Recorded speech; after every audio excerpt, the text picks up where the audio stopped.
Hello, everyone. Welcome to the Cynthia Linox Show. I am your host, Cynthia Linox.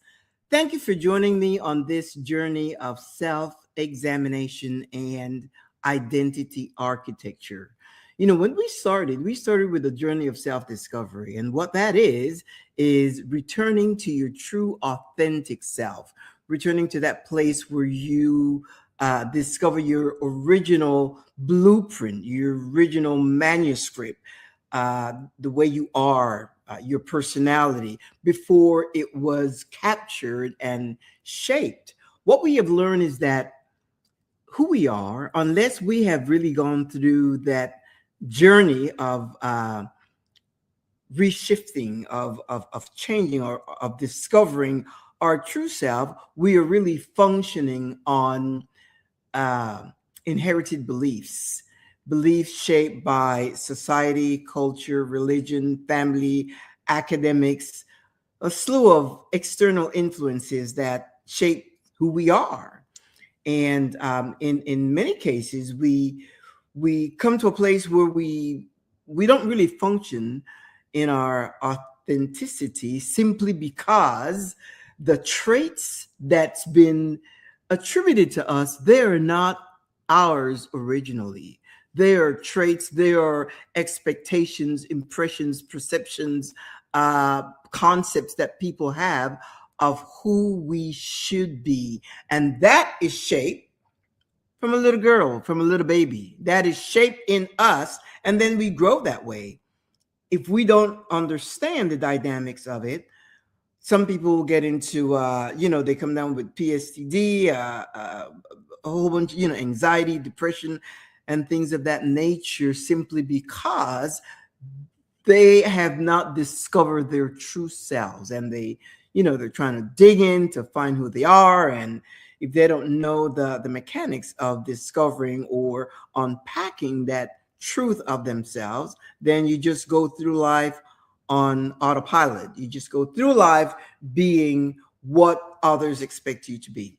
Before I continue that, though, I want to share with you what happened to me this week. A couple of days ago, I was at the grocery store picking up some items, and there was this aisle, and this gentleman, this young man, was in the aisle. We were both alone in the aisle, and he looked at me and he said, "Hi, how are you?" Big smile, and he just lit up when he saw me. And he says, "Hi, how are you?" So I looked at him, non-reactive. I didn't respond simply because I don't know him. And he said, "I know you." He said, I know you. Now, he had his earpods in his ears, and I'm assuming he was on another call, on a phone call or something. So I said, Are you talking to me?" He said, "Yes, I know you." So immediately I tried to scan my brain to figure out, well, where do I know this guy from? Was it from some kind of a business meeting or network marketing or something? And I just could not come up with where, if his face seemed familiar. He said, "I know you." He said, "I've seen you on TV." Imagine that. I'm like, well, I do stream a weekly show and it shows up on different platforms: LinkedIn, Facebook, YouTube. He said, "Yes, that's it. That's where I know you from." He said, "And I love your show." So I said, "Wow, that's really amazing. I'm just happy to meet a fan." He said, "Yes, I love your show."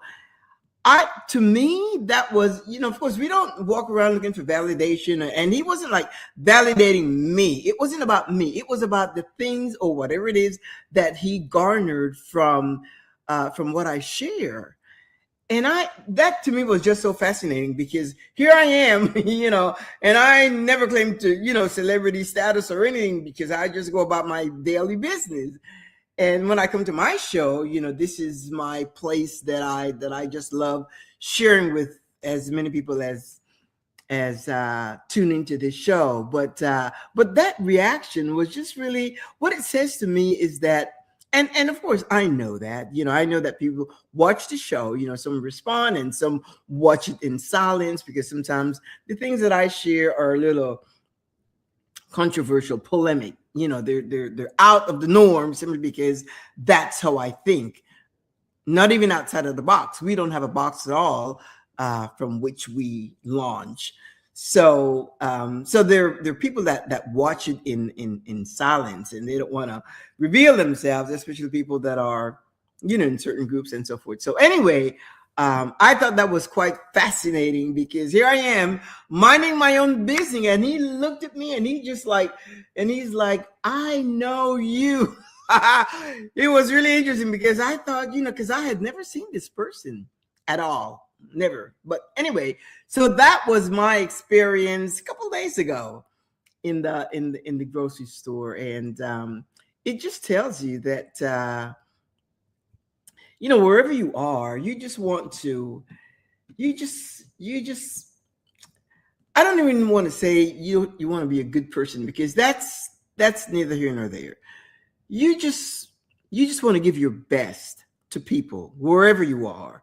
If you're out, and situation, things may happen, you just want to treat people with dignity and respect, and so forth. So but to see that kind of address toward me was just really significant, and it just to tell you the truth, it was like a shot of dopamine, because it was something unexpected and something so profound, uh, that's ever happened to me, having to do with my show. So anyway, I just thought that was interesting, and I wanted to share that with you. Going back to this journey of self-examination and uh, identity architecture, as I shared earlier, uh, we started with the journey of self discovery, and that is really remembering, returning to our original self. But because we have inherited a lot of stuff, from external sources, a lot of ideas, a lot of everything that have shaped who we are, sometimes we come to normalize certain things in our lives. And sadly, it shouldn't be that way, because once you come to realize the person that you are, and once you come to appreciate your value, your worth, and really love the person that you are, with no criticism, no judgment, no shame, none of that, just simply loving the person that you are, and allowing yourself to evolve, to grow, to develop. And the more you start living from the truth that the truth about you. But one thing that I noticed, and I kind of went to research that a little bit, people that live off of breadcrumbs. And it's something that we don't even think about. Breadcrumbs are all over the place. Imagine this: you make reservations for a 5-star restaurant. You go out, it's a 5-star steakhouse. You go out, and you're well dressed. You're seated by the hostess, and nice white tablecloth, fine china, nice crystals, and the silverware, and the table is decked out. It's all set. Remember, it is a 5-star restaurant, and you're going out for a nice steak dinner with all the trimmings and everything. So imagine the server shows up, and he brings a basket of breadcrumbs. That's it. No meal, no drinks, no nothing. A basket of breadcrumbs. What would your reaction be? What would you think? What would you would be aghast. You would probably say, "Hey, wait a minute. Like what are you doing? Like, what's this?" You would demand an explanation. that behavior, that action would require an explanation. And surely you wouldn't stay there if that's all they had to offer.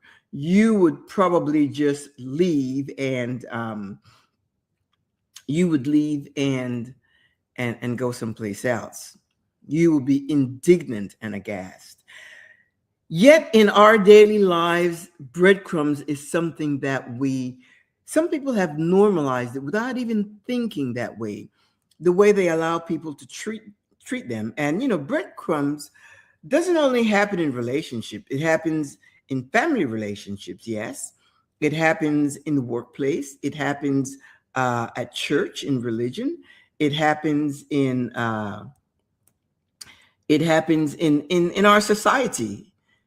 In our society, it happens in business, with customers, clients, or whatever. We have a tendency to normalize, to accept, and to tolerate, and to allow certain behaviors without questioning it.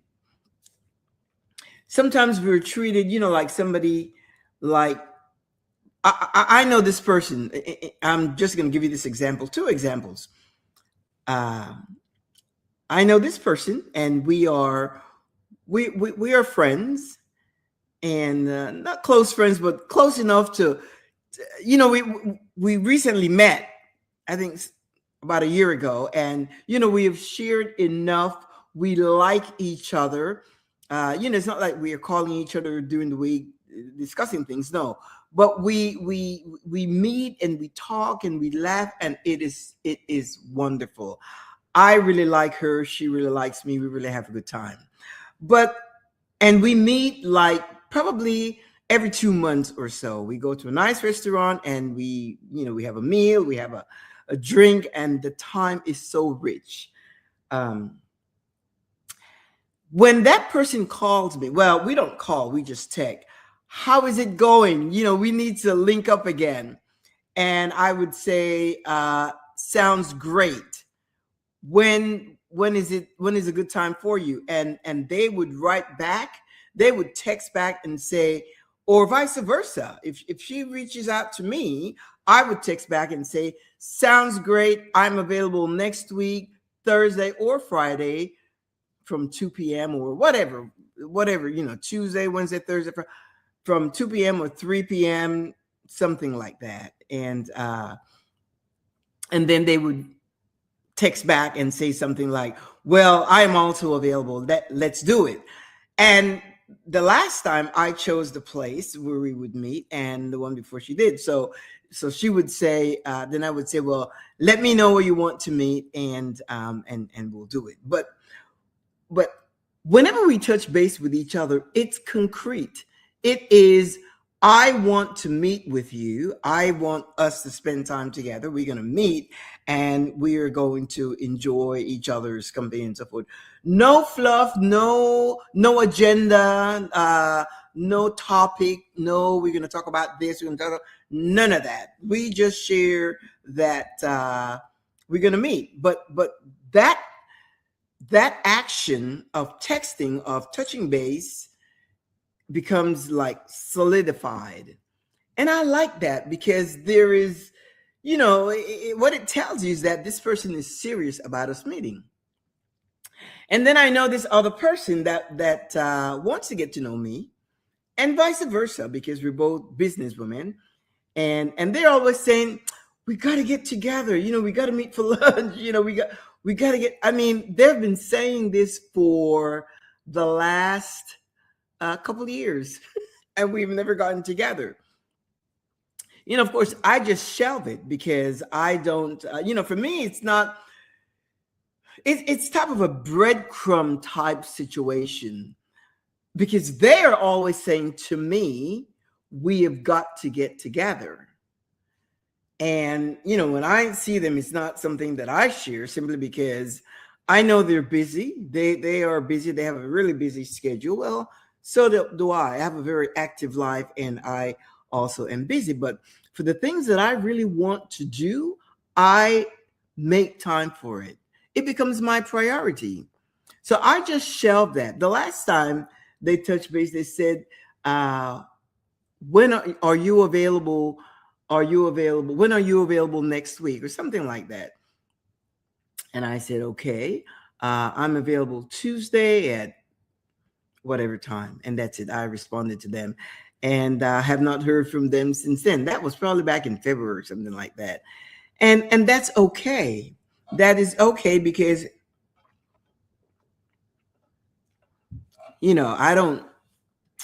I am not going to hold it against them, but neither am I going to reach out to them. Remember, they reach out to me. They reach out to me and say, "Oh, I miss you," and they're always saying, "Oh, I miss you so much." Well, they don't really know me to miss me that much, but that's why I don't do cliches and buzzwords or phrases and things of that nature. And yeah, they reached out to me and they says, when are you available next week? And I sent back, after I checked my calendar, I said, well, I'm available. And there's always two options, two different days that I try to look and see when it's convenient for me.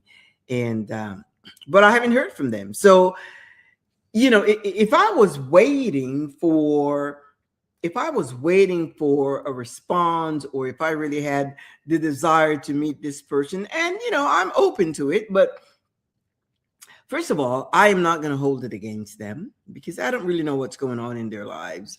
But it's a form of breadcrumbing. Now, I can say things like, well, that's just the way they are. Then I would be normalizing that behavior. But see, I don't know this person well enough to even determine what the situation is with them and why they are acting that way. They probably decide it's not worth their time to meet with me. And if that's the case, then that's fine. But remember, they're the ones that reach out to me. There's so many things in our lives that we accept. Breadcrumbing it's rarely about the other person. Breadcrumbing is about us, is about what do we tolerate in our lives. What do we lower our expectations, or do we adjust? And sometimes that happens slowly. You don't even realizing that you are adjusting to the whims, to the mood, to the behavior of other people. We just adjust, or we make excuses for them. Well, that's just the way they are, and things of that nature. But keep in mind, breadcrumbing comes in every area of our life, not only in relationships. It comes in form of relationships, family interaction, employers, religion, society, clients, and even ourselves. Sometimes we don't even realize that. Again, we are normalizing that. In terms of let's say your friends, somebody says, well, I'm going to text. Yeah, well, they call you and you're not available, or you call them, they're not available, and they say, I'll call you back, but they never call back. Or sometimes you haven't heard from someone for many months, but then they need something, and then they'll call and say, how are you doing? First of all, I want to see how you're doing, and to say hi and to see how things are going, and so and so and so. And but they're not calling you for that. They are calling you because they need something. So that is another form of breadcrumbing. Now, in your mind, you can say, well, that's just the way they are, or they're busy with the kids, this, that, the other.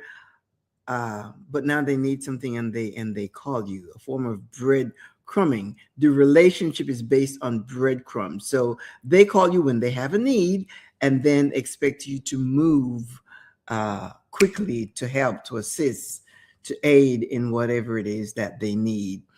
And we have to pay attention to that. We always giving excuses. Well, that's the way they are. They're busy with the kids, or they really, appreciate me, but they're not. They don't talk a lot. They're shy. They're not a phone person. Whatever. We make all of these excuses and we normalize it. We accept it as the bare minimum. We normalize, or we adjust ourselves to accept the bare minimum. It's like an employer. Just think of this. You are in the workplace and a position comes up for a management position comes up. You're all here with all your peers, and a management position comes up in your department. You put in for that position and they hired someone else, either from the outside or someone another area of the company. So that person comes in, but then your leader asks you to train the person that they hired in the management position that you applied for. And then they said, well, we want you to train them. And then you're going to ask, well, is there any kind of compensation that I get for training them or anything of that nature? And they said, well, no, we're just going to, because remember, you're going to have to train that person, but at the same time, you're going to have to complete your job. You're going to have to complete the work that you're responsible for. And then, the company may say, well, we'll give you a bonus for that. First of all, the question is, you didn't get hired simply because whatever reason, but you're going to have to train this new manager. That means if you're going to have to train them, that means that you were qualified for that position. So now they want to add additional responsibilities on you, but at the same time, they're not giving you a raise to do it or even a bonus to do it. That is a form of breadcrumbing. And you say, well, I'll just do this or whatever, just because, and sometimes it happens by fear, because you may fear if you don't do it, you may lose your job or something of that nature. But that is a form of breadcrumbing. And that is from an employer. Imagine that, or an employer that is constantly offering you like a raise, and we're gonna really have to give you a raise. We're gonna really have to give you a raise, and they keep up, but it never happens. It's a form of breadcrumbing, and you have to understand what that is and decide what you are going to tolerate, what you are going to, because if you know your value, if you know your contribution to the organization, then you have to approach this not like from a needy position, even though you may need a job. But again, that's why it's important that you understand who you are and know your worth and your value. Because if you're working at an organization and you know the worth and value that you bring to the organization, this is a two-way type relationship. I contribute this and you pay me. When you remove me, that contribution is gone. Yeah, it doesn't say that I cannot be replaced. Well, the same way I can be replaced, so can your employer. So you have to think about yourself, the value that you bring to the organization. Because if you don't see that, if you don't see it that way, my friend, you're going to think, oh, I've got to go to work because I need the money. So you will be just exchanging your time for money. You're not thinking skills, ability, expertise, your talent. You're not thinking in those terms. You're just thinking in terms of time. And then whatever they pay you is what they deem you're worth. Is what they deem you are worth. You are worth this amount of money for your time. In the meantime, because you can show up at a job. As a matter of fact, there was this person that one time in corporate America, and this manager would just show up to her station, her place, and then leave the premise, and then come back like at the end of her shift. It was like a mess, a madness. That was, an unusual situation. But the point is, she was being paid just for the time. But when you are working for someone, it's important that you recognize that you know why you're there.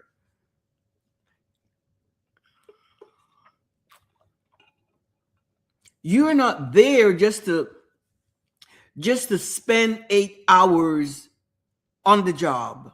No, you are contributing your not only your time, your talent, your ability, your expertise, your knowledge. You are contributing all of that, your creativity. When they say we need to come up with ideas for a new project, to simplify the workflow or to create a situation where we can use this type of technology for something. And if they're asking for ideas and you come up with the ideas, guess what? That is worth something. And you have to understand your contribution and not allow it to be minimized, or for the company to feed you breadcrumb. You come up with something, and you're gonna, if it all depends on the magnitude of the contribution. But sometimes when you come up with something that saves the company money or makes the company more money, sometimes it's rewarded with a bonus or something like that. Why? Because it's your creativity, it's your expertise. You are contributing things that and after a while you can say, well, I don't feel appreciated. And it all depends. Now, if appreciation from your organization is for you is a pat on the back, then that's fine. But if you're saying, I know the value of what I bring, and I think it's time for them to give me a raise. Now, if they recognize that value, then they would probably say, yeah, she's a valuable employee. But if they say, well, no, or whatever, that's just not the way it works. We expect this of you. Then you have the ability to make a decision whether you're going to work for an organization just accepting breadcrumbs besides, for the extra that you do. Because the whole thing is, now, if an organization say, well, we pay you for a think tank to think and to come up with ideas, then of course sometimes you're already in there making six figures or whatever it is. But what you've got to think in those terms. So breadcrumbing from an employer, that's an example. um, uh, Family situation, family dynamic. Sometimes you are the person that everyone comes to. You're the one that's perhaps a little more affluent. And whenever there's a situation, they know they can come to you for help, for resources, assistance, for referrals, whatever it is. And that's the only time they touch base with you.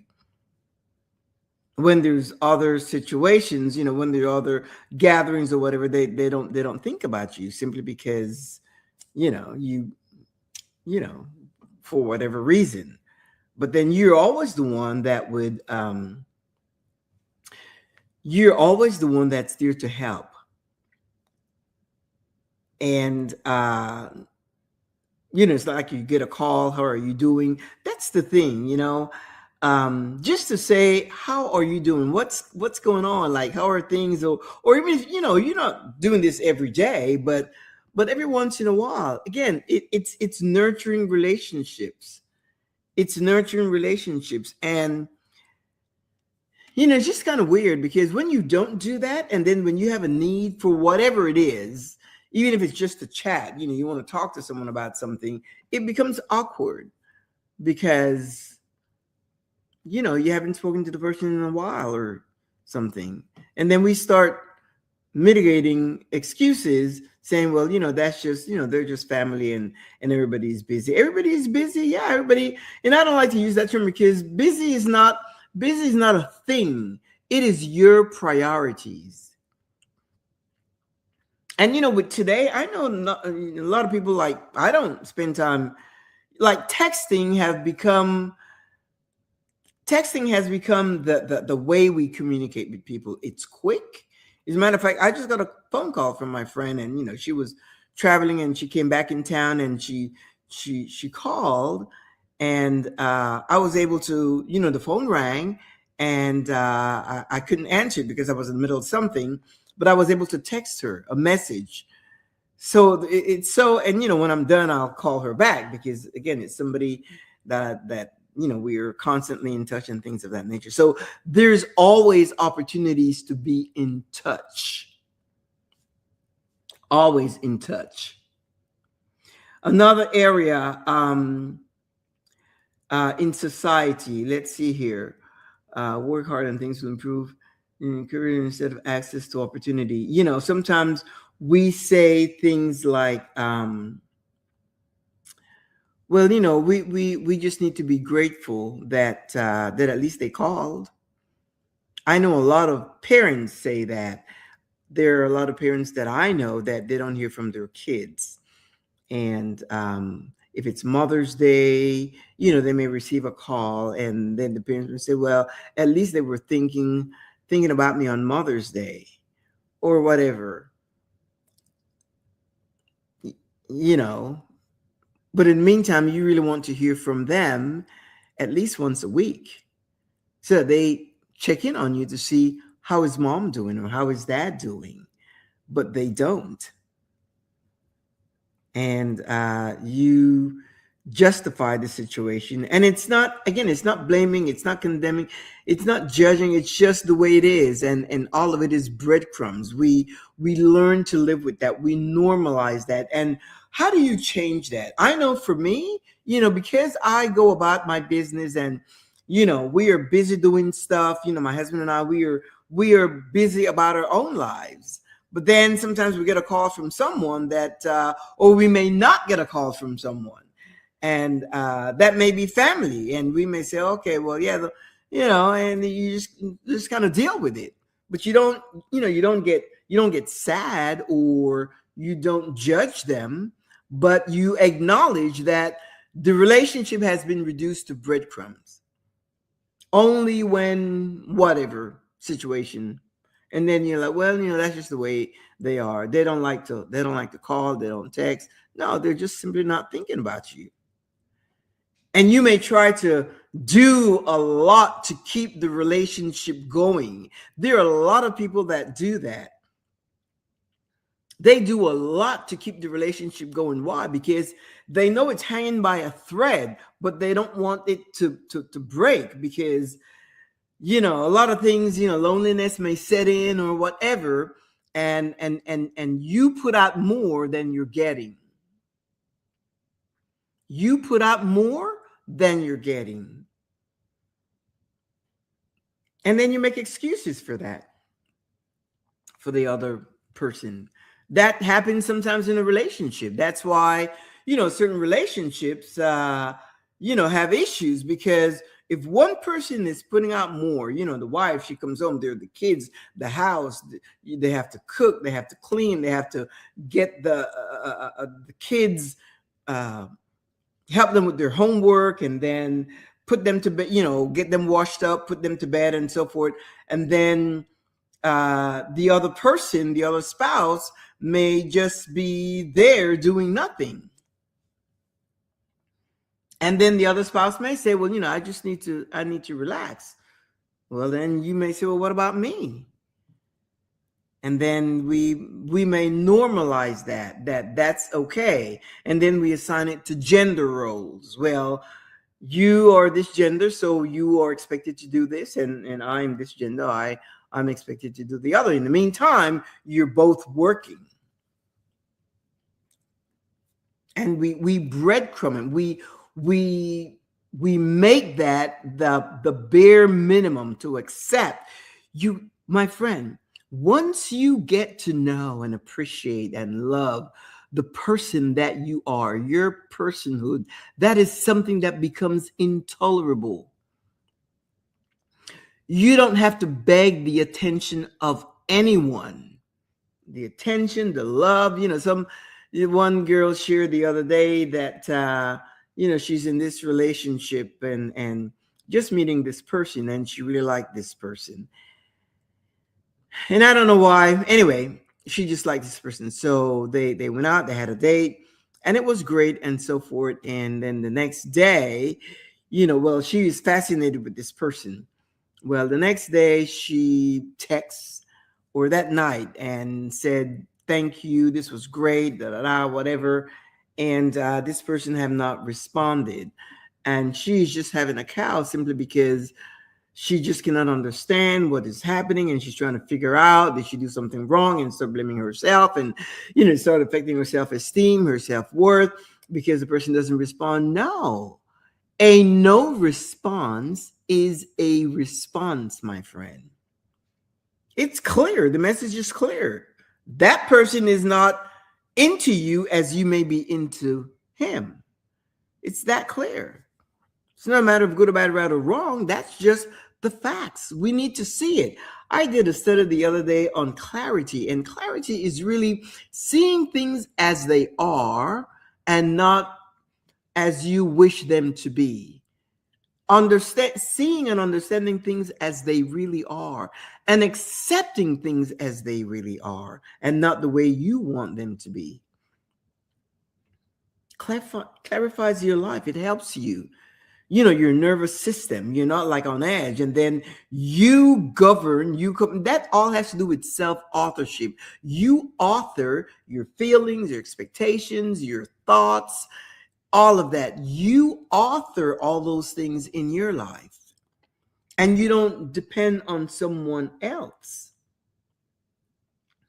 You don't depend on someone else to meet that need. And then from that point, you can make a decision.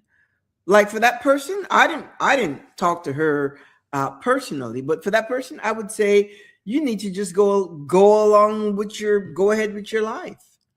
And even if the person calls them back a week later, they have already, unless that person was comatose in an accident and they were, they lost their mind or whatever, even if they're traveling, if they really enjoyed that, the company of that person, they could have responded to the text.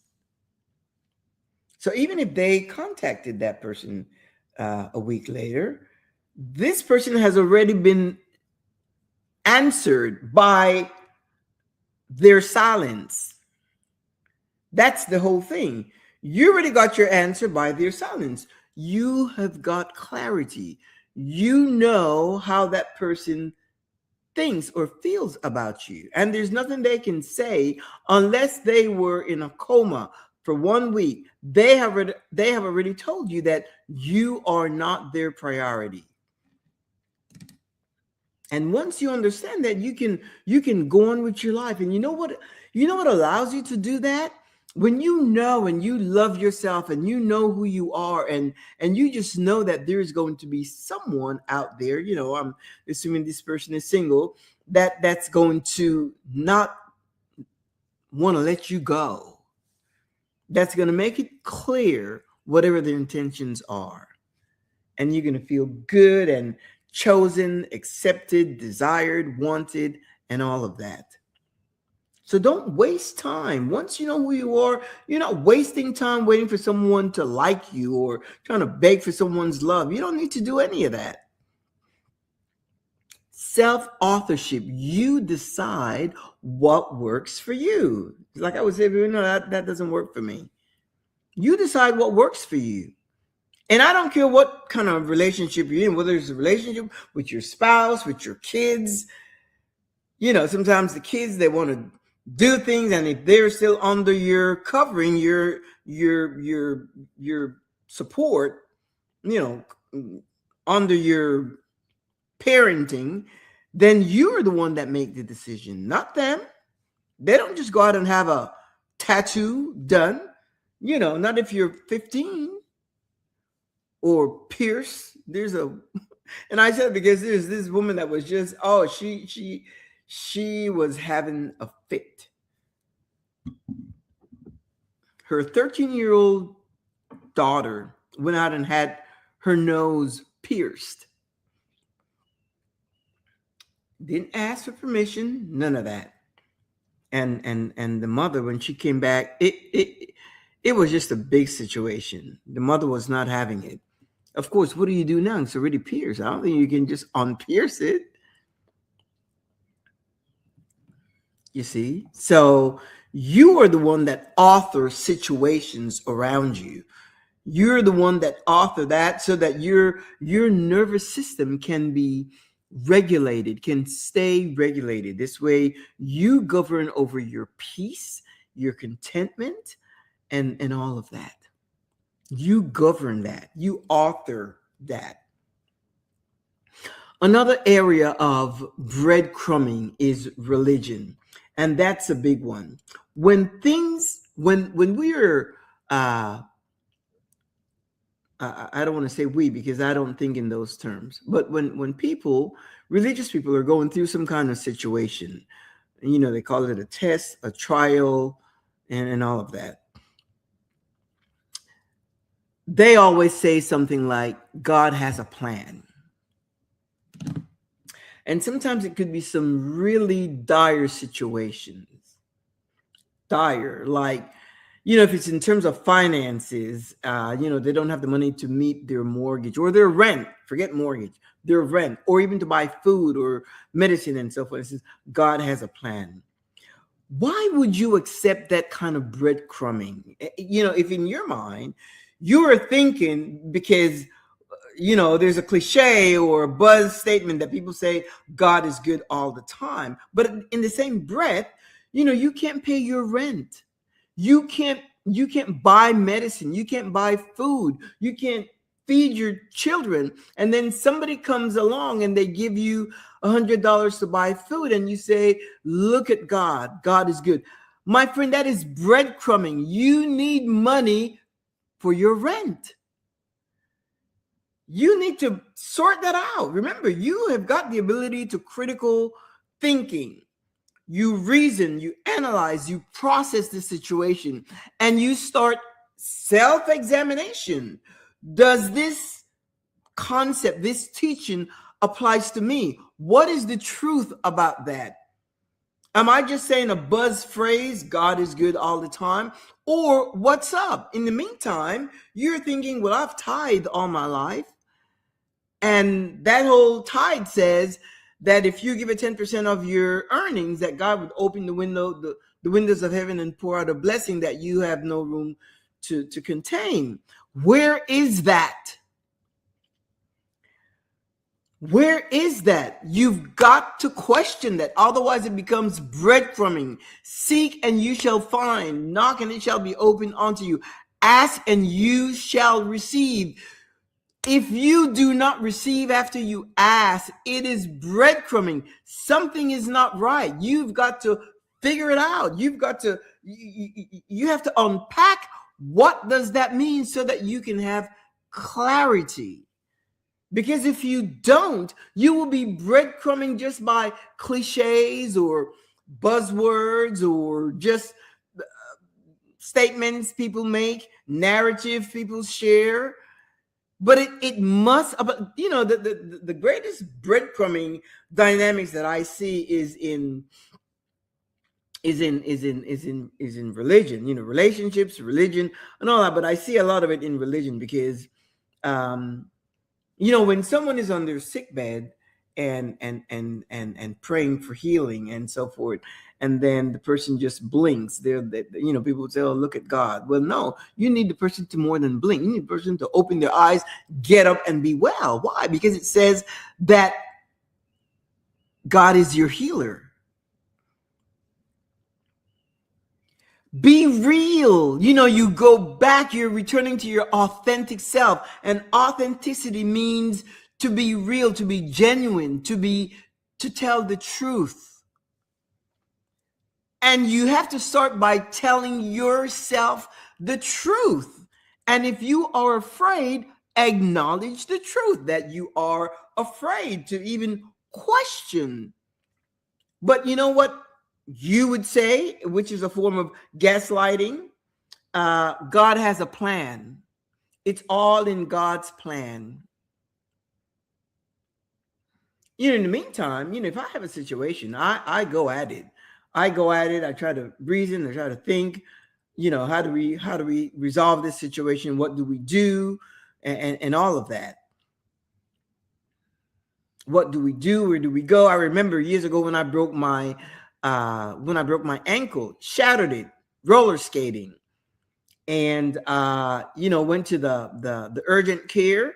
They took x-rays. They said, it is shattered. It's in pieces. My foot was just dangling from my leg like this. It was the most excruciating pain. And after they did the x-ray, they said, you have got to have surgery like within the next couple of days. Otherwise, it's going to set and you're going to have a limp and you're going to be deformed is what they use, another medical term, but that's what they meant. And in my mind, I just knew that just could not happen. And, when I came home, my husband, after they gave the diagnosis and released me, they put one of those temporary casts and so forth. And my husband met me at home, and he just jumped into like mode just like that. I called my PCP, primary care physician, and she would have had to make a referral to a orthopedic doctor. I needed a surgeon. I needed more than a doctor. I needed an orthopedic surgeon. Now, you don't just get in an appointment like, well, my husband didn't care anything about that, what I was doing. He called his doctor, and he has a great relationship with his doctor. And he said, I need your help right now. And his doctor said, because my husband was going to take me to the hospital, ER, so that they could do whatever they need to do. And he said, no, don't take her there because that does not constitute an emergency. Well, for me, it should have been a national holiday because I was in so much pain. So he said, no. So he gave my husband 3 names, orthopedic surgeons. He knows these, in the medical field. He's a internal medicine, whatever, but so he gave us 3 names. So I called one, and they were on vacation with their family. I called another, and they said, send me the report from the ER. It was one of those local ERs that I went to. And I sent him the report and so forth. And he said, are you available? This doctor the second one that I called, well, I didn't call him. I sent an email.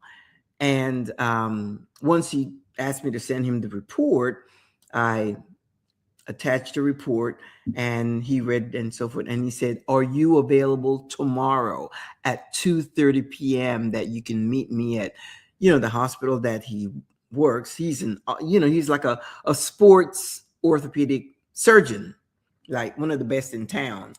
And the next day I was in surgery at about 3:00 in the afternoon. But just think of it. I didn't, we don't get religious about anything.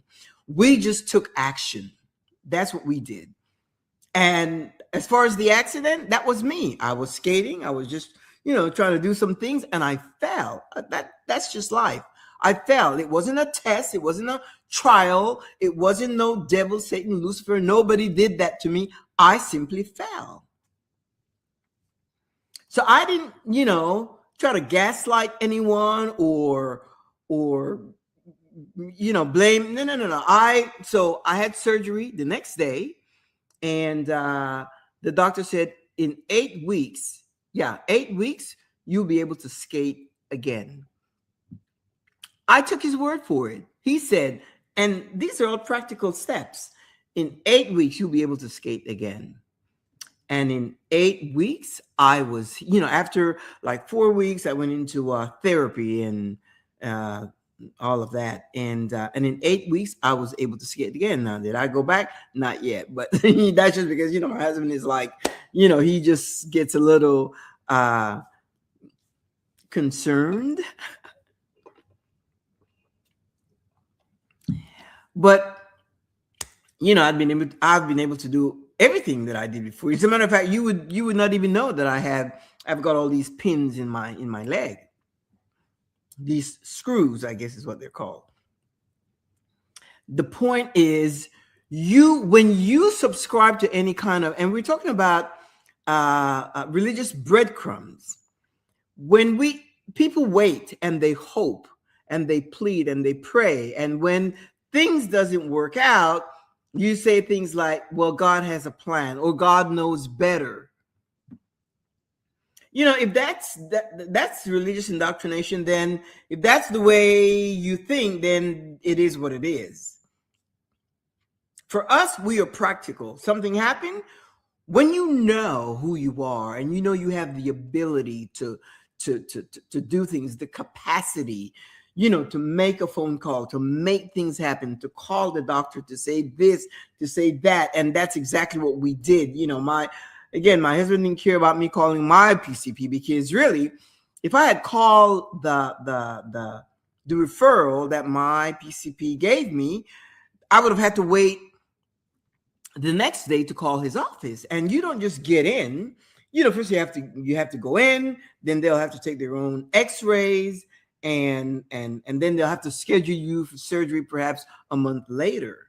With this guy, with this, because it was like a referral from my husband's doctor, and when I wrote, I said, Dr. So-and-so gave us your name and so forth. It was like a thing. And he was just wonderful. But just to think, because in my mind, when they said to me at the first urgent care that I went to, that you've got to have surgery on this, otherwise it's going to set and you're going to have a limp, and in my mind, I just knew that just couldn't happen. Another dynamics in self-authorship. I knew that just could not happen. And so when I came home, we just got into the mode of making things happen. And then fortunately, the doctor, but just the fact, just think of it. Not only did he had to be available to perform surgery at 3:00 the next day, there had to be an operating room that was available. And then you have to have a staff of nurses. And then you have to have an anesthesiologist ready. You have got to have a whole theater of people that are ready to perform surgery. And that happened overnight. When I was talking to this doctor, it was like at midnight. Well, not talking. We were just, email and text. And then he's going to ask me, are you available tomorrow at 2:30? I'm like, available? I'm available now. So because of all that practical motion and critical thinking and the decisions that we made, there was no time for breadcrumbs. Now, I know people that would be praying and hoping and wishing and all of that, and say, there's a lesson to be learned here, and we need a breakthrough, and the devil is a liar and all that. There's just so much breadcrumbing in the religious sphere, just a lot of breadcrumbing. We accept the bare minimum. Because, and I know that because I used to be religious. I used to be a Christian years ago, and followed that doctrine and so forth. But the life that is promised here doesn't say that life is perfect, but it does promise a life of abundance. Why are you still struggling? Why are you still living with the bare minimum when you've got thousands of promises there? We accept that. When we talk about the journey of self-examination, we are examining every area of our lives, and the things that no longer serves us, those are the things that we're going to get rid of. We're going to examine everything. Stuff must work for you.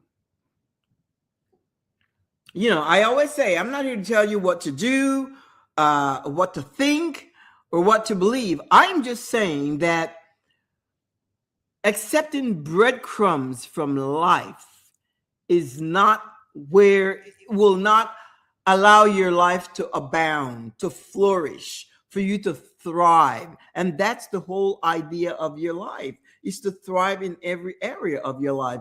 Take on self-authorship so that you can command things to happen in your midst. Command things to happen. And do not accept breadcrumbing. All of that has to do with your identity. We are, you know, breadcrumbs doesn't always look like abuse. It comes in such subtle ways that we, again, the it comes in such subtle ways that the the tendency to accept it becomes so normalized. If the kids don't call or whatever, you say, well, they're just busy. you know they're just busy, and you're the one that's calling all the time. Well, there's no reciprocity there in that relationship. You give more appreciation, more admiration than the other one responds. And all of that, my friend, it is breadcrumbing for you to initiate contact, to be the only one. If you don't call them, they don't call you. Whomever, whether it's family, whether it's whomever, it's breadcrumbing. And you've got to pay attention to that. We have got to pay attention to that. Now that you know, because the whole thing is that once you know something, you cannot unlearn it. You already know it. We already know it. And we know that we're not going to tolerate that in our lives, because what it does, number one, we normalize it, and it leads us to a place to accept the bare minimum. And then you ask, why can't you prosper? Why can't you abound? Why are you not thriving or prospering? Why? Because your mind, the way of thinking, is set up to accept the bare minimum. The bare minimum. And that's not the life that you want. You want to thrive. You ought to be able to put your bills on auto pay or whatever, auto pay, knowing that you've got enough funds every month. Because if you're at a job that's not paying you enough money to meet your needs, then you need to level up and find something else. Not additionally, but if you got, again, don't think in terms of just your time. Think in terms of your skills, your expertise, your talent, your ability, your creativity that you bring to an organization. And you don't, how much they're going to pay you, that's once they understand how you are packaged, then it's a whole different conversation than how much is the position paying. Because when you ask how much is the position paying, that's where the focus lies, only on the salary. No, you're looking at a compensation package because of all the things that you bring. Again, there's so many areas in our lives that we accept breadcrumbs. I'm going to leave you with that so that you can sup on that and start examining every area, every relationship, every connection that you have, every interaction that you have with people, and you start setting standards and boundaries and start honoring your worth, and do not accept breadcrumbs. Question everything, examine everything, and this way you will start building a new identity, or an identity that fits the lifestyle that you desire. Again, I'm going to leave you with that. We meet here every Thursday, 2 p.m. Central Standard Time. And you see these icons over here. If you can't meet me here on Thursdays, see the icons over here? Facebook, LinkedIn, and YouTube. You can pick up the stream 24/7. If you need to touch base with me, the email is there, the email address, info@thecynthialinoxshow.com. You can just shoot me an email, and I'll, whatever it is, whatever question you have, I'll address it. And if I have to create a show with that, then I'll do so. In the meantime, have a fantastic weekend, my friend. Tomorrow is Friday, and then we have the weekend. I will see you next week, same time, same place. Um, and again, give that a lot of thought. What we have shared today on uh, breadcrumbing, and don't be a sucker or victim of breadcrumbing of life. Always seek in terms of abundance and to thrive and to flourish. Okay, I'll see you, amigos. Ciao.